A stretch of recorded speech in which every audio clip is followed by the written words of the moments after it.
Hello, I'm Terry Kelly, Director of Representation and Member Services of the Law Society of Ireland.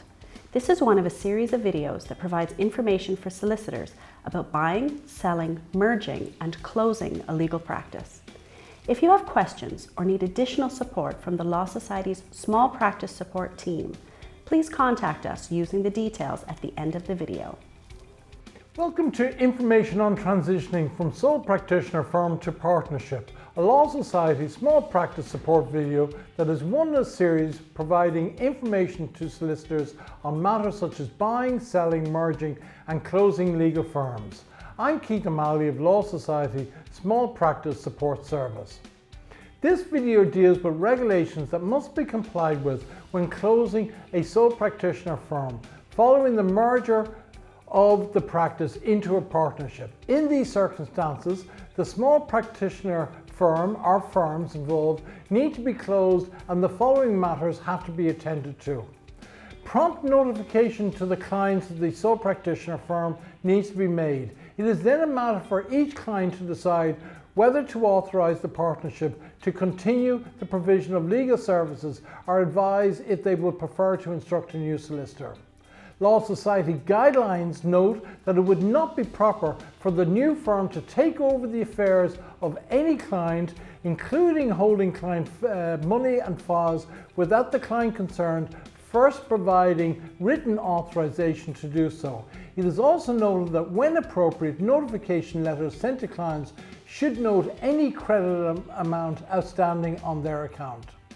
Law Society guidelines provide instruction on the release of undertakings following the purchase or sale of a practice. These guidelines apply in this kind of situation.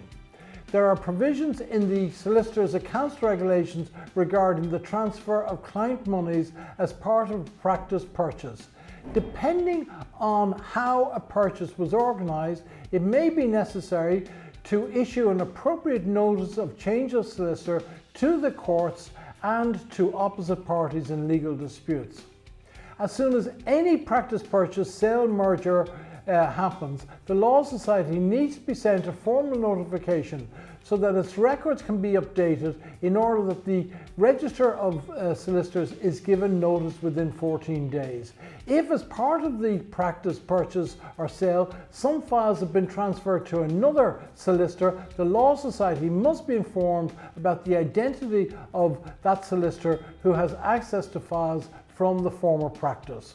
The Law Society needs to be informed if the partnership is going into a succeeding practice, and written confirmation of this should be provided to the Law Society from both the ceasing practice and also the partnership taking over.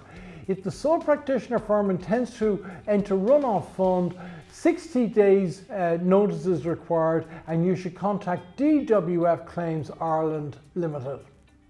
Where sole practitioner firms merge into a partnership, these sole practitioner firms must execute a cessation and a closing accountant's report reflecting nil balances on the client accounts for each firm that has ceased.